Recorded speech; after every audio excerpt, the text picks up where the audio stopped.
Question number 16, किशोर अवस्था की ऐसी आदत जिसमें खुद को भूखे रखने की प्रवृत्ति होती है तथा ये ज़्यादा बालिकाओं में पाई जाती है, ऐसी अवस्था को क्या कहा जाता है। मतलब एक भूखे रहने की प्रवृत्ति होती है जिसमें जो लड़कियां होती है, बालिकाएं होती है, वो ये सोचती है कि अगर मैं ज़्यादा खा लूँगी तो मोटी हो जाऊँगी, अच्छी नहीं लगूँगी, ऐसी भावनाएं उनके अंदर आ जाती है। तो ये जो होती है स्टेज, इसे बोलते हैं एनोरेक्सिया नर्वोसा। ठीक है, तो इसका आंसर हो जाएगा हमारा एनोरेक्सिया नर्वोसा। क्वेश्चन नंबर 17, निम्न में से कौन सा शब्द दूरदर्शिता के लिए दिया गया है। मतलब दूरदर्शिता के लिए हमें कौन सा शब्द दिया गया है यहाँ पर। तो हम एक एक की बात कर लेते हैं। यहाँ पर ऑप्टिक एट्रोपी। ऑप्टिक एट्रोपी की अगर हम बात करते हैं तो ऑप्टिक एट्रोपी जो डिजिट होती है वो ऑप्टिक तंत्रिका की दूरदर्शिता की क्षति से होती है। मतलब जो हमारी ऑप्टिक तंत्रिका होती है ना, उसकी क्षति, उसके अंदर मतलब दूरदर्शिता की उसके अंदर क्षति हो जाती है, इसे बोलते हैं ऑप्टिक एट्रोपी। एस्टिग्मेटिज्म की बात कर लेते हैं हम। इसके अंदर क्या होता है, हमारे जो आँख का कॉर्निया होता है उसमें अनियमितता हो जाती है, मतलब वो अनियमित हो जाता है, इसके कारण इसके अंदर अनियमितता आ जाती है। फिर हाइपरट्रोपिया, दूरदर्शिता होता है, मतलब हमें दूर की वस्तुएं तो साफ दिखाई देती है और पास की वस्तुएं साफ नहीं दिखाई देती, उसे बोलते हैं दूरदृष्टि दोष। फिर है रिफ्रैक्शन। रिफ्रैक्शन की हम बात कर लेते हैं तो आँख में प्रवेश करने वाली किरणें रेटिना पर केंद्रित नहीं हो पाती, तो इसे बोलते हैं रिफ्रैक्शन।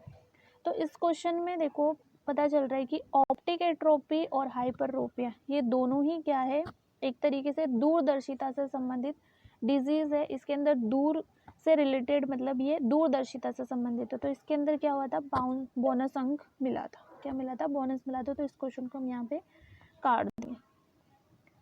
क्वेश्चन नंबर 18, सीखने का व्यवहारिक सिद्धांत किसके द्वारा दिया गया।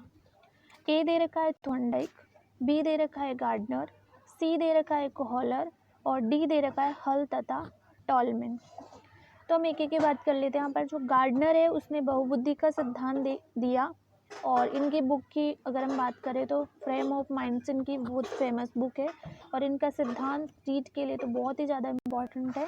तो गार्डनर का जो बहुबुद्धि का सिद्धांत है वो इन्होंने बहुबुद्धि का जो सिद्धांत दिया था, और इन्होंने जो बुद्धि के जो टाइप्स बताए थे, जब इन्होंने बुक लिखी थी स्टार्टिंग में, तब इन्होंने 7 टाइप बुद्धि के बताए थे। उसके बाद में अभी वर्तमान समय में 9 टाइप है बुद्धि के, और 1 टाइप जो आने वाले समय के लिए है। ठीक है, और सी ऑप्शन की बात करें तो कोहलर जो है, इन्होंने चिंपैंजी पर जो प्रयोग किया था, सूझ का सिद्धांत इन्होंने दिया था, ये अधिगम के सिद्धांत के अंतर्गत आता है। डी ऑप्शन की हम बात कर लेते हैं हल और टॉलमैन, तो इन्होंने पुनर्बलन की बात कही है इसके अंदर अधिगम के सिद्धांत में। तो व्यवहारिक सिद्धांत मतलब व्यवहार से रिलेटेड करके हम चीज़ों को करके हम जो सीखते हैं उसकी बात एक इंसान ने की, और वो कौन है, थॉर्नडाइक। तो यहाँ पर ऑप्शन हो जाएगा ए। क्वेश्चन नंबर 19 बहुत लंबा क्वेश्चन है, तो आप इंग्लिश में देख लीजिए, इस तरीके से क्वेश्चन है, एंड हिंदी में मैं आपको बता देती हूँ। यहाँ पे निम्न में से कौन सी संस्था प्रशिक्षण नियमावली तथा कार्यक्रमों का विकलांगता पुनर्वास के क्षेत्र में भारत में क्रियान्वयन करता है। मतलब कि जो विकलांग होते हैं, हैंडीकैप्ड होते हैं, उनके लिए पुनर्वास के लिए, उनके आवास उपलब्ध करवाने के लिए, पुनर्वास के लिए कार्य करती है। तो ऑप्शन ए में दे रखा है राष्ट्रीय अध्यापक शिक्षा परिषद, बी में दे रखा है राष्ट्रीय शैक्षिक योजना एवं प्रशासन विश्वविद्यालय, सी में दे रखा है राष्ट्रीय शैक्षिक अनुसंधान एवं प्रशिक्षण परिषद, और डी में दे रखा है भारतीय पुनर्वास परिषद। तो यहाँ ऑप्शन से ही पता चल रहा है यहाँ पर भारतीय पुनर्वास परिषद, और बाकी सब जो है वो शिक्षा से रिलेटेड है सारे। तो इसका आंसर हो जाएगा डी। क्वेश्चन नंबर 20, एक विशेष स्तर पर बच्चे मौलिक तर्क का इस्तेमाल करना शुरू कर देते हैं तथा सभी प्रकार के प्रश्नों का जवाब जानना चाहते हैं। पियाजे ने इसे अंतर्ज्ञान कहा। पियाजे के अनुसार निम्न में से कौन से चरण का ये अर्थ है। पहला है कॉन्क्रीट ऑपरेशन यानी साकार संचालन, बी है प्री ऑपरेशनल स्टेज, पूर्व संचालन स्टेज जो भी होती है, और सी है फॉर्मल ऑपरेशन, औपचारिक संचालन, और डी है सभी, मतलब इसके अंदर। तो सभी तो बिल्कुल नहीं होगा, क्योंकि एक ही के अंदर मौलिक चिंतन से रिलेटेड है, तो मौलिक चिंतन करना शुरू कर देता है और उसके अंदर अंतर ज्ञान आ जाता है, मतलब वो खुद जानना चाहता है चीज़ों को। तो ये जो दिया था हमारे वो पूर्व संचालन स्टेज यानी प्री ऑपरेशनल जो स्टेज है उसके अंदर ये आ जाएगा। ठीक है, क्वेश्चन नंबर 21 की बात कर लेते हैं। ज़्यादातर बच्चे प्रथम सार्थक शब्द किस उम्र में बोलते हैं? सार्थक शब्द का मतलब होता है जिनका कोई अर्थ निकलता है। सार्थक, सधन अर्थक, यानी जिसका कोई अर्थ निकलता है, उस शब्द का कोई क्या निकले? अर्थ निकले। अब अर्थ निकले यानी कि जैसे मामा, ठीक है, कोई भी बोले पापा, इस तरीके से कोई अर्थ निकले उस शब्द का, वही शब्द वो बोलना शुरू करते हैं। तो देखो 3 महीने का बच्चा बोलना शुरू नहीं करता है। 6 महीने में भी सार्थक शब्द तो बिल्कुल नहीं बोलता। एंड 35 से 40 महीने में तो बहुत बड़ा हो जाएगा, सार्थक शब्द क्या कुछ भी बोल लेगा। एंड 10 से 13 महीने यानी लगभग 1 साल का बच्चा ये सारे शब्द बोलना शुरू कर देता है। तो इसका आंसर क्या हो जाएगा? डी हो जाएगा। क्वेश्चन नंबर 22वां है, बहुबुद्धि सिद्धांत के जनक कौन है? मैंने अभी भी बताया था। बहुबुद्धि जो सिद्धांत है रीट के लिए बहुत ज़्यादा इम्पोर्टेंट है। वाइगोत्स्की, ब्रूनर, अल्फ्रेड बिनेट और गार्डनर। तो मैंने बताया था गार्डनर जो है बहुबुद्धि सिद्धांत के जनक है। इन्होंने फ्रेम्स ऑफ माइंड नामक बुक लिखी थी और उन्होंने बुद्धि के 7 प्रकार उसके अंदर बताए थे। और वर्तमान समय में अगर बुद्धि के प्रकार पूछे तो कितने हैं? 9 हैं। तो इसका आंसर हो जाएगा गार्डनर। क्वेश्चन नंबर 23वां है, निम्न में से किसने सामाजिक रचनावाद दर्शन पर अत्यधिक बल दिया? सामाजिक रचनावाद दर्शन पर इन्होंने क्या दिया? बहुत ज़्यादा बल दिया। पहला है वाइगोत्स्की, दूसरे हैं प्याजे, तीसरे है डेवी और चौथे हैं कोहलबर्ग। तो सीधी सी बात है, प्याजे नहीं होंगे, प्याजे ने संज्ञान पर बल दिया, और डेवी नहीं होंगे और कोहलबर्ग भी नहीं होंगे। ठीक है, कोहलबर्ग ने सूझ पर बल दिया और डेवी तो मतलब ये हम रीड के लिए इतने इम्पोर्टेंट शायद नहीं है ये।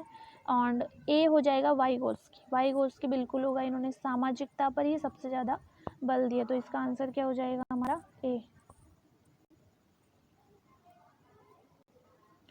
क्वेश्चन नंबर 24 की हम बात कर लेते हैं।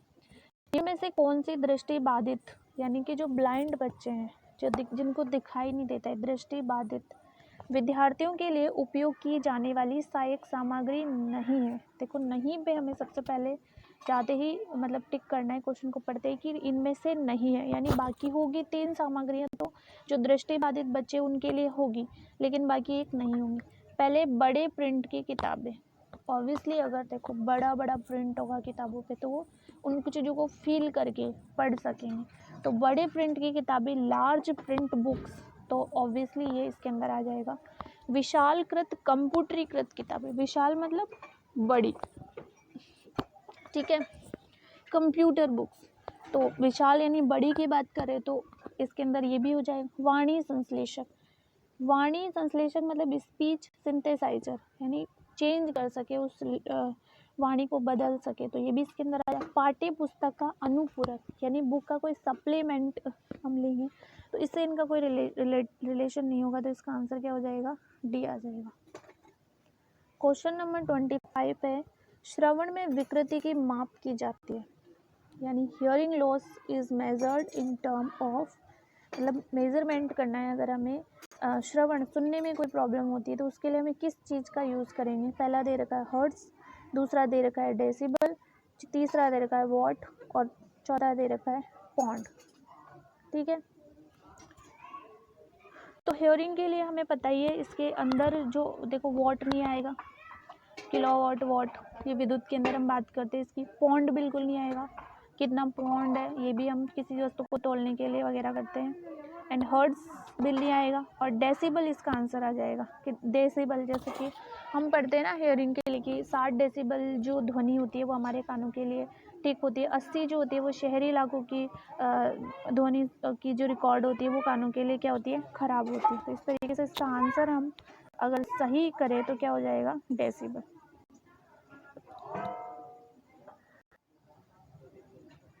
क्वेश्चन नंबर 26 की बात कर लेते हैं। निम्नलिखित में से कौन सूक्ष्म चलन यानी क्या है यहाँ पर हमारा फाइन मोटर स्किल्स, सूक्ष्म चलन कौशल का उदाहरण है। यानी फाइन मोटर स्किल्स, सूक्ष्म चलन की बात करनी है अपन को।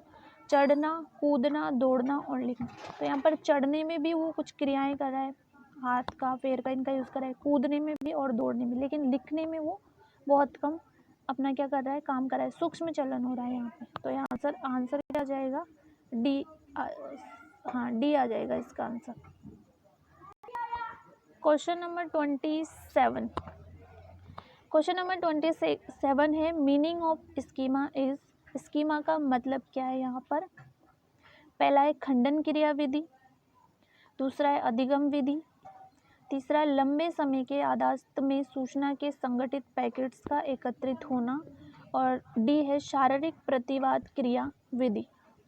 तो स्कीमा की जो बात की थी, हमें पता है जीन प्याजे ने स्कीमा की बात की थी, और इन्होंने बताया था कि जो स्कीमा होती है ना, उसका मतलब होता है बुद्धि, और स्कीमा जो उसका मतलब होता है बुद्धि, और ये क्या होता है ना, छोटे छोटे सूचना के पैकेट्स होते हैं जो हमारे ब्रेन के अंदर इकट्ठा हो जाते हैं और हमें याद रखने के लिए काम करते हैं। तो लंबे समय में याददाश्त के क्या होते हैं, ये छोटे छोटे पैकेट्स होते हैं। तो लंबे समय में याददाश्त में सूचना के संगठित यानी इकट्ठा क्या होते हैं, ये पैकेट्स होते हैं। तो इसका आंसर हो जाएगा सी। क्वेश्चन नंबर 28, सूचना प्रक्रमण सिद्धांत बुद्धि को विभिन्न आधारभूत कौशलों में विभक्त करने के लिए जाने जाते हैं, जिसे लोग सूचना प्राप्त करने, प्रक्रमण करने और तर्क देकर समस्या समाधान के लिए उपयोग करते हैं। इस तरह के सिद्धांत का प्रतिपादन करने हेतु श्रेष्ठ किसे माना गया है। तो मतलब ये जो क्वेश्चन दे रखा है वो बुद्धि जो हमारा चैप्टर है उसके अंदर से दे रखा है, और इसमें बताया गया है कि सूचना प्रक्रमण सिद्धांत बुद्धि को विभिन्न आधारभूत कौशलों में विभक्त करता है। तो इसकी जो बात की थी वो की थी रॉबर्ट स्टर्नबर्ग ने, क्योंकि जेरोम ब्रूनर बिल्कुल नहीं आएगा, जीन प्याजे आएंगे ही नहीं इसके अंदर, जेरोम ब्रूनर नहीं आएंगे, जीन प्याजे जिन्होंने संज्ञान की बात की थी, इन्होंने इनका बुद्धि में इनका कोई रोल है ही नहीं, जेपी गिलफोर्ड भी नहीं आएंगे, तो इसमें आ जाएंगे रॉबर्ट स्टर्नबर्ग, क्योंकि बुद्धि से रिलेटेड जो व्यक्ति है वो रॉबर्ट स्टर्नबर्ग ही है। इसका आंसर क्या हो जाएगा, डी हो जाएगा। क्वेश्चन नंबर 29, निम्न में से दिए गए आईक्यू स्तर में शिक्षणीय वर्ग को चुनिए। शिक्षणीय वर्ग मतलब होता है कि इस आईक्यू का बच्चा कुछ पढ़ लिख सकता है, इस क्वेश्चन का मतलब ये है यहाँ पे। तो 70 से 90, 30 से 50, 50 से 70 और 50 से नीचे। तो हम इसकी बात कर लेते हैं कि 90 से 100 में औसत आता है, और जस्ट उसके नीचे ग्रुप आता है 70 से 90 की हम बात कर लेते हैं। तो यही स्तर यहाँ पर आ जाएगा, क्योंकि क्रो ने कहा था कि जो 70 से नीचे बुद्धि लब्धि वाले बच्चे होते हैं वो मंद बुद्धि की श्रेणी में आते हैं। तो यहाँ पर 70 से नीचे वाले मंद बुद्धि की श्रेणी में आते हैं, हाँ मैंने ये बोला। और 70 से 90 वाले जो होते हैं वो शिक्षणीय स्तर के अंदर हम इसके अंदर चुन सकते हैं, बाकी तो मंद बुद्धि में आएंगे तो वो पढ़ेंगे तो नहीं। तो 70 से 90। Question number 30, the unit of heredity is. आनुवंशिकता की इकाई है क्रोमोसोम, निषेचित अंडा, जीन और युग्मनस।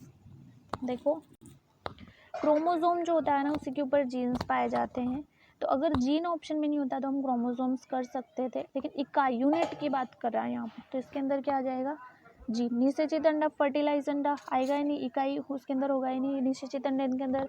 तो चलो साइंस की बात है, तो उसके अंदर अंडाणु और शुक्राणु का फर्टिलाइजेशन होता है, उसके अंदर निषेचित अंडा बनता है, वो युग्मनस के अंदर आएगा ही नहीं, ये निषेचित आनुवंशिकता का ही होगा नहीं है। और क्रोमोसोम और जीन के बारे में मैंने बताया था, तो इसका आंसर क्या हो जाएगा, सी हो जाएगा।